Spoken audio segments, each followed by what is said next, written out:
Pour sa 15e édition, la Transat Jacques Vabre, une course pour le moins internationale, avait pour la première fois décidé de mettre les voiles direction la Martinique.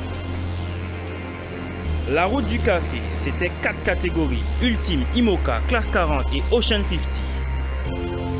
Après une course acharnée où 79 bateaux prenaient le large sur les côtes de la Normandie-Le Havre, on enregistre seulement 4 abandons.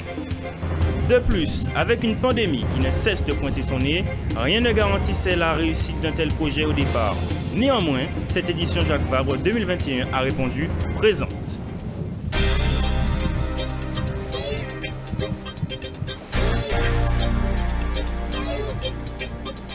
Retrouvez tout de suite les propos de Caroline Caron, actuelle directrice générale de l'association Transat Jacques Vabre, qui pilote l'organisation de cette course extraordinaire.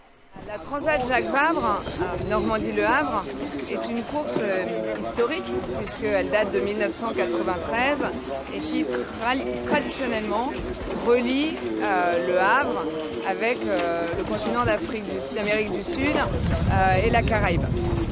Cette année, on veut vraiment développer l'événement avec un événement plus utile qui puisse inspirer, qui puisse rassembler, engager et transmettre autour de valeurs. Quand on a fait un appel à candidature au mois de décembre, c'était très important pour nous de trouver un partenaire pour l'arrivée qui partage ces valeurs et avec qui on puisse construire quelque chose de pérenne. Et on a reçu un dossier de la Martinique et je dois dire que déjà sur le papier, et on parlera de la réalité après, on a été séduit, enthousiasmé par ce que véhiculait la Martinique, par la beauté des sites, par le fait qu'on avait une vraie unité de lieu et pour nous la Martinique était la meilleure destination avec laquelle on pouvait construire quelque chose vraiment en miroir de façon pérenne. Si en mer, les coureurs se sont livrés une vraie bataille rude et sans merci, sur la terre ferme, des animations au village de Fort-de-France se sont organisées, dont une journée d'initiation à la yole et le premier challenge handi-voile qui s'est déroulé en 2 régates. Naturellement, les vainqueurs ont eu droit, et cela en direct sur nos antennes, à leur remise des prix. Je viens de faire une remise des prix avec les handis qui ont régaté ce week-end.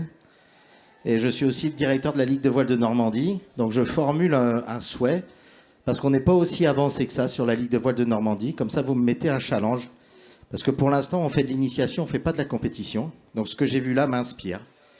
Et je formule vraiment un souhait qu'on puisse accueillir au Havre, dans nos bassins, pour la prochaine Transat Jacques Vabre, un groupe de cette équipe qui m'a l'air formidable. Ça me donnera l'occasion de pousser l'ensemble de mes clubs aussi à former des gens en situation de handicap. Et je formule aussi le souhait qu'ils puissent ensuite venir vous rencontrer ici, parce que la voile, c'est avant tout de l'échange. Et je trouve là peut-être la meilleure occasion pour 2023 de se remettre à travailler. Arrivé 16e au classement de la catégorie IMOCA, nous avons recueilli les propos de Rodolphe Seffo et son compatriote Arnaud Boissier.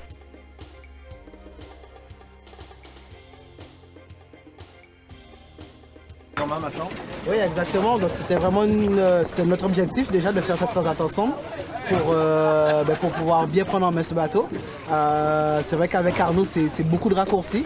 Donc une grosse partie du travail qui a été effectué avec lui. Et du coup, ouais, maintenant, pareil pour une nouvelle aventure, pareil pour le ramener en Guadeloupe et puis commencer aussi notre projet. Franchement, c'est un très très bon marin. Il est très calme. Il prend le temps on a vraiment pris le temps de bien décortiquer les manœuvres, de bien y réfléchir avant de se précipiter. Donc ça, c'est la force tranquille, hein, on va dire, à bord. Et après, on passe beaucoup de temps à rire aussi, parce qu'il n'arrête pas de raconter des blagues toute la journée. Donc on passe vraiment beaucoup de temps à rire.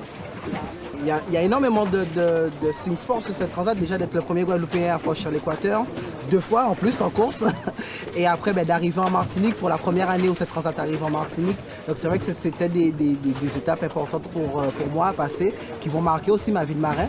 Et maintenant, voilà, le livre il est fermé, la page elle est tournée, on regarde l'avenir et puis on se reconcentre. Mais non, c'était original comme association. On avait navigué ensemble, mais pas tant que ça. Et puis en fait, c'était super intéressant pour pouvoir prendre ses gammes pour Rodolphe.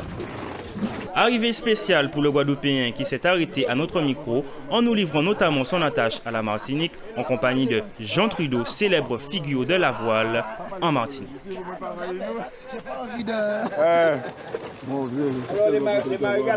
Ah, des vrais. Les seuls uniques. Ça fait quoi d'arriver? Là, content. Quelle est la sensation? Content, Gaël Mouni là. Non, vraiment super content d'arriver. Surtout quand c'est que la situation actuelle n'est pas toujours facile ces derniers temps. Donc de voir les gens réunis là, dans le calme, dans la bonne humeur, à profiter de l'événement. Et le soleil. Non, pour moi, il n'y a pas de différence entre Guadeloupe et Martinique. Les gens peuvent en témoigner. Ça fait des années qu'on navigue ensemble. Alors que, voilà, mon frère de Martinique, je viens avec lui naviguer en Martinique. On va ensemble à Saint-Barth. Donc, il n'y a aucune différence. On en a fait. C'est clair.